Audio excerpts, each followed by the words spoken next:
Ash, can you see this? Yes, I can. I've never seen anything like it.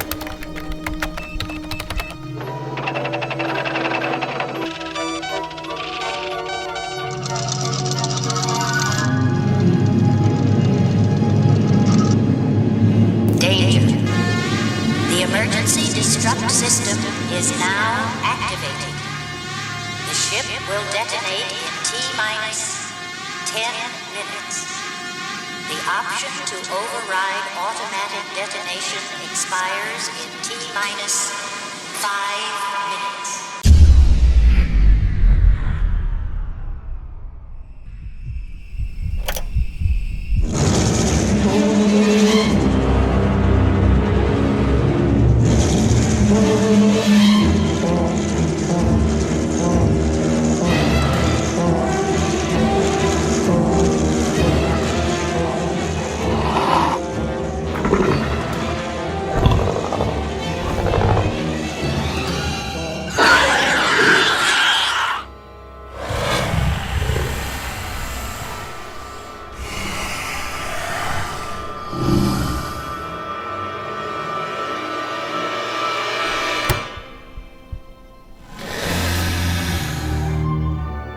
Out of all the classic movie monsters, one of my favorites has always been Alien. When the original film premiered in 1979, people were scared in a way they had never been before. This movie didn't take place in a haunted house, it happened in outer space.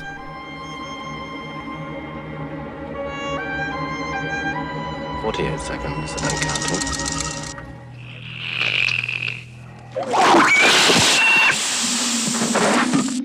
The audience was horrified, but they also had questions. Where did that spaceship come from? How did those eggs get onto the ship? And what was that large creature sitting in the center of the room? Well, it's 2017 and we still don't have those answers. When Prometheus came out in 2012, we all thought we would finally get those answers, but instead, we were given a whole new set of questions. Alien Covenant has finally provided us with some answers, but few people went in to see the new film. And that's unfortunate, because director Ridley Scott's storytelling is best appreciated when it gets a deeper look. This video will be a franchise review, designed to collect all of those eggs, so to speak, to uncover the complete picture. But before I give my thoughts on the new film, let's look at some of the history first. In space, no one can hear you scream. That was the film's tagline. It was all over the trailers and the posters. Sounds like the typical marketing for a horror movie, right? So, are the Alien films actually horror movies? Well, it depends on which one you're watching. The Alien franchise has about 3 separate identities. The original was a horror movie. The sequels were action movies. And the prequels are mythology. My favorite so far is still the original. Growing up, my friends and I loved Alien. We would draw pictures of it and read comic books and Mad magazines. Alien was pretty much everywhere in the 90s, and at the time we were introduced to the movies, they were being marketed to kids as a Monster Hunter franchise, and the way we were first introduced to them was through the toys. Alien can't be beat. Alien action figure, new from Kenner. Alien invasion problem? Send in the Marines! Aliens! Video games were everywhere too. The arcade game is still an all-time favorite of mine to this day. And that sound used to give me the creeps. Cartoons on TV were also influenced by Alien. Looks like this one could use a manicure. Several shows had clearly ripped off the films. You've got a nasty drooling problem. And who could forget the cameo in Spaceballs?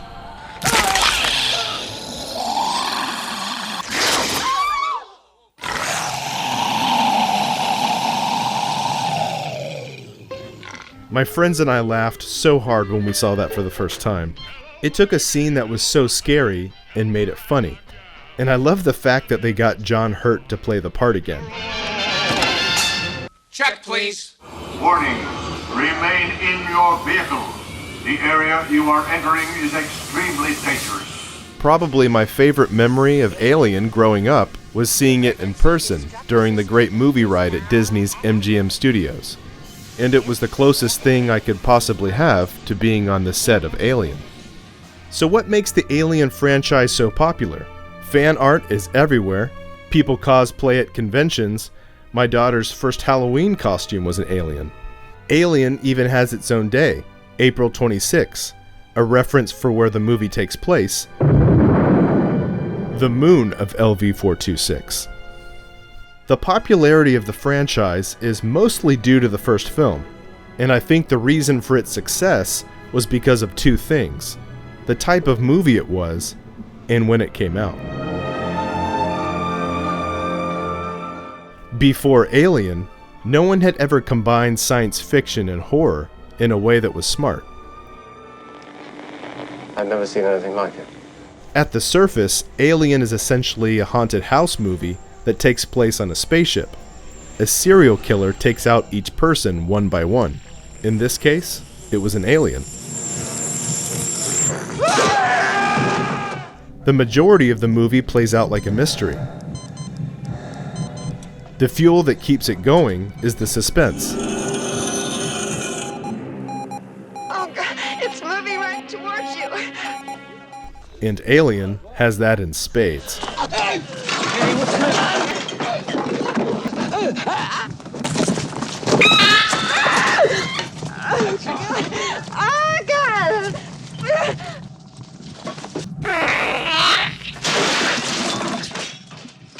The year it came out is important too.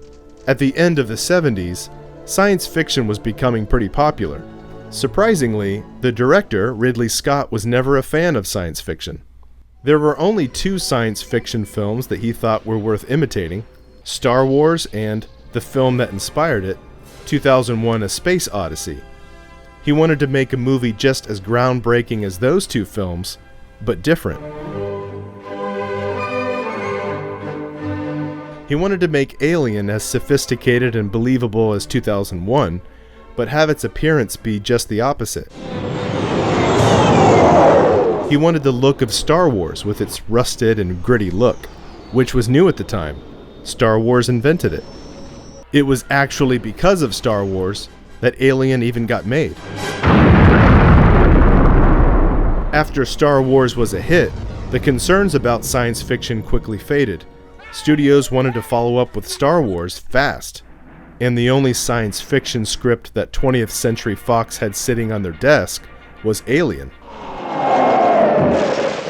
The original seeds of Alien, however, go back way before Star Wars, and before Fox hired Ridley Scott to direct. Alien as a concept was crafted by writers Dan O'Bannon and Ronald Shusett, who got the idea from watching two of their favorite B-movies.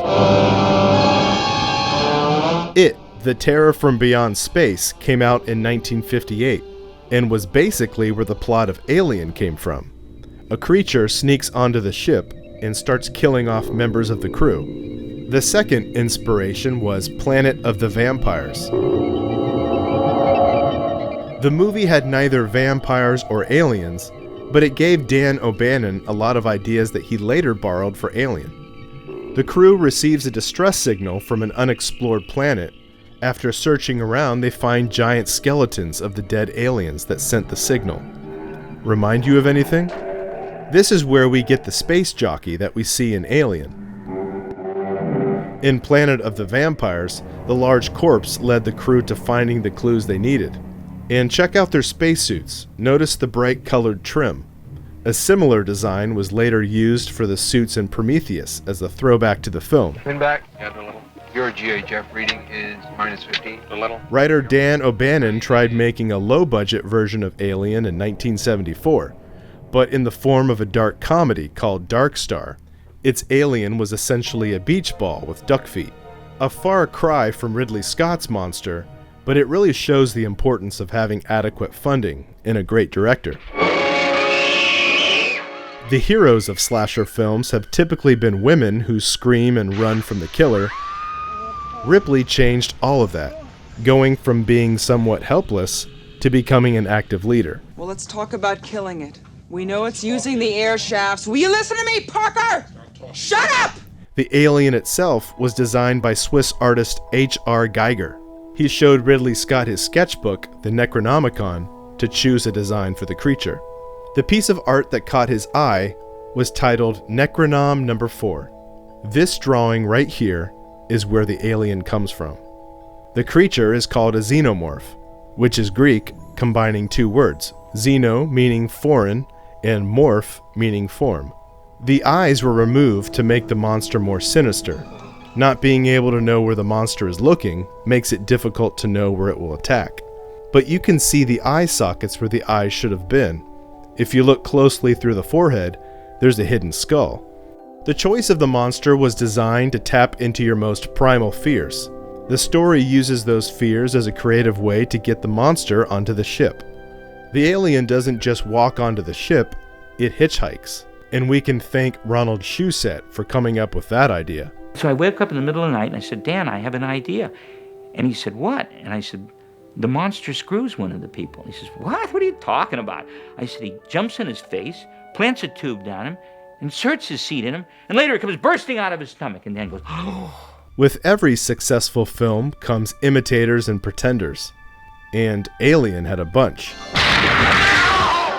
Two of the most famous rip-offs were Roger Corman films. Galaxy of Terror and Forbidden World. Roger Corman made it very clear that he was ripping off Alien. He put it on the posters. Galaxy of Terror came first, which had the biggest budget of a Corman film ever made. This one is my favorite out of all the Alien rip-offs. Everything from the spaceships to the props. They all give the film a great look and sound. And a lot of the credit goes to one talented member of the production crew. A young James Cameron was working on the film at the time. Cameron would later go on to direct the sequel to Alien, which was basically Galaxy of Terror on a bigger budget. The second Corman film, Forbidden World, was really campy, but it was completely aware of it.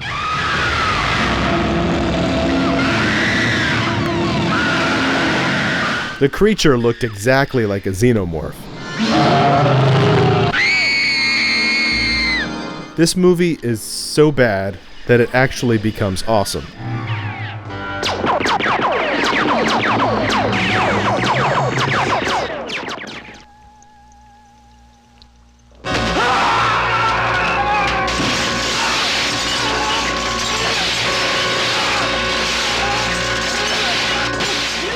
It's definitely a guilty pleasure, and fun to watch in a group. Other rip-off films to include as honorable mentions are Inseminoid in 1981, Parasite in 1982, and Creature, which came out in 85. It took about 10 years later for another rip-off to pop up, which to this day gets remembered the most. Species came out in 1995, with Natasha Henstridge playing the creature. The final form she takes in the film is straight out of a page of Geiger's Necronomicon. Rip-offs also happened in video games. Just look at this Aliens game. I mean, Contra. Is that even legal? Facehuggers, chest bursters, xenomorphs? It's definitely a rip-off. But the games were so good that everyone gave it a pass. Spin-offs came next, and we can thank Predator 2 for that. Kids everywhere in the 90s were talking about that final scene in the film, where we learn that movies can actually be connected. And this is decades before franchises had a cinematic universe like Marvel. The slow reveal of the alien skull hanging on the trophy wall hinted at a shared universe between Alien and Predator. Of course, fans everywhere couldn't wait to see them together on the big screen. So word of mouth quickly spread, and the hype built for over 14 years. Then, in 2004, Alien vs. Predator finally came out. But most people forgot it was coming. Luckily, in the previous year, Freddy vs. Jason proved that versus movies could be done right.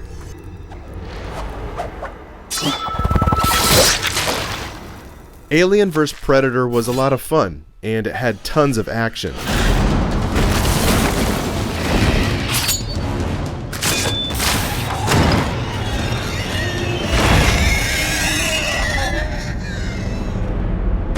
Watching the fight scenes play out was cool, but that was about it.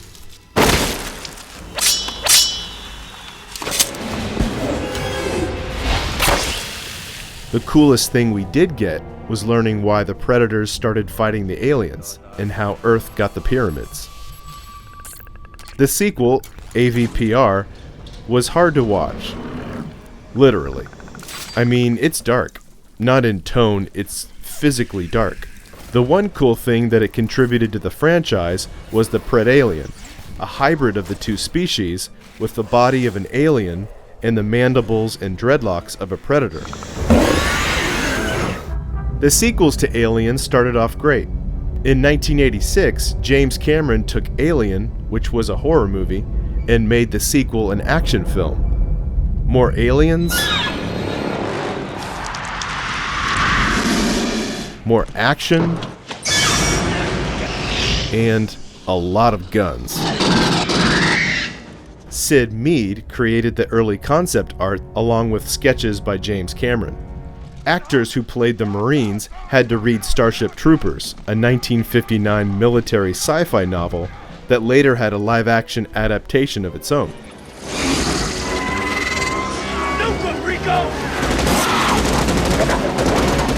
When that became a film, it in turn borrowed the look from Aliens. Alien 3 was the first of the sequels to be poorly received, but I think this movie gets a bad rap. It's nowhere near as good as the first two, but it's bold. The alien that stows away on the ship finds an animal host this time. It's the first film that doesn't use a human host. It's also the first film to bring us alien vision. Last and also least comes Alien Resurrection, literally trying to resurrect the franchise after Alien 3 bombed at the box office. The cool thing we get here is finding out that aliens can swim. After Alien Resurrection bombed even bigger than Alien 3, Scott wanted to take a different approach. He felt that Aliens had been overdone and that there was nowhere to go with the sequel. So instead, he took the franchise into the past by making a prequel to his first film, but this time he tried mythology with Prometheus.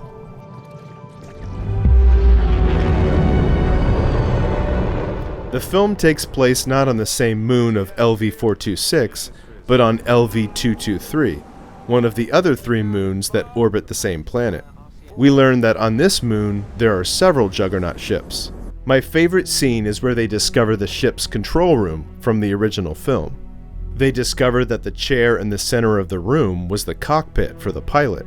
We were made to believe that the fossilized remains were the bones of an alien. But this film reveals that it was actually a spacesuit the entire time. The elephant-like trunk was just a breathing tube on a large helmet that covered the pilot's head. In the 90s, one comic book series provided a backstory to the creature. I tracked down some of the issues and tried to piece things together. But once Prometheus came out, all of that was no longer canon. The film introduces us to 2 new things: characters called Engineers and the Black Goo, which is a bioweapon created by the Engineers to induce chaos in a species. This weapon is a pathogen and can be used for 2 purposes: creating life or destroying it. The black goo mutates the cells of any living thing that it comes in contact with. The engineers first used it to create human life. Later, the engineers see how hateful the humans they created had become and decide to destroy them. In the film, we are introduced to David. David was created by Peter Weyland, an inventor bent on answering the greatest question: where do we all come from?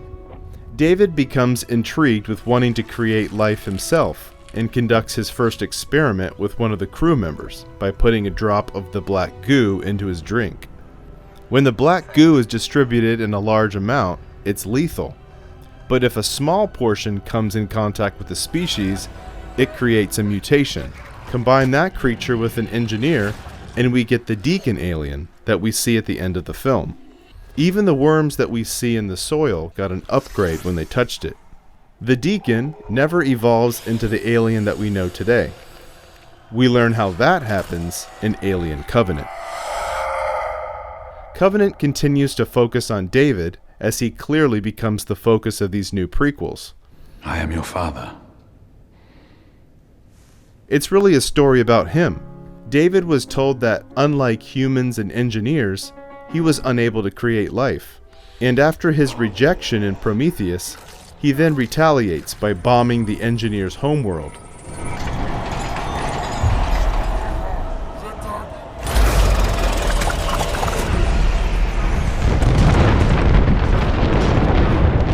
Destroying life in order to create a new breed of his own.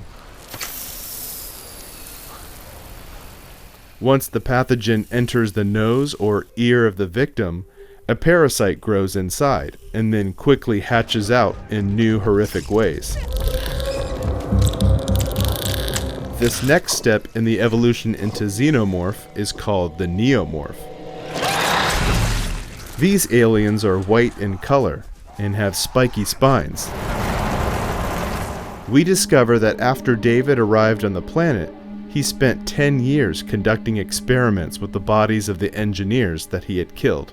The original liquid atomized to particles when exposed to the air. David goes full villain when we discover that he's the one responsible for creating the classic alien. He's engineered everything. What are they waiting for, David? Mother. The big reveal at the end comes as David leads Orem into a cave of eggs. After the attack, we witness the birth of the protomorph, the step of evolution just before the classic xenomorph we see in the original film. We even get an inside view of how things look to an alien. The new prequel trilogy can be pretty confusing. The franchise has evolved into mythology and evolution in a way that's divided fans.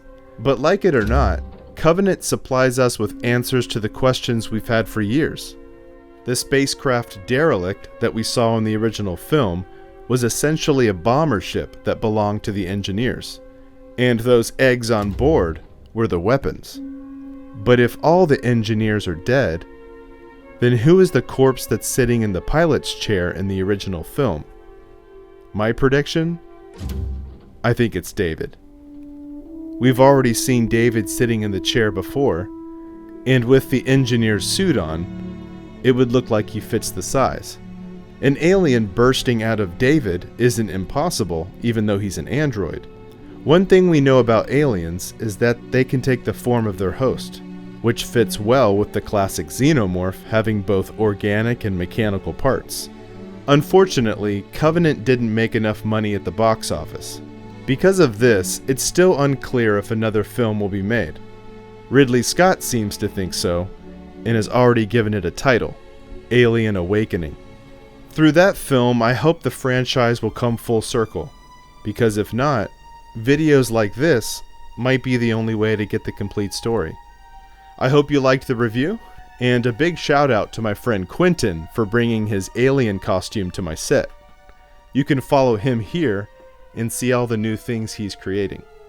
Leave your comments down below, please like and subscribe, and we'll see you next time.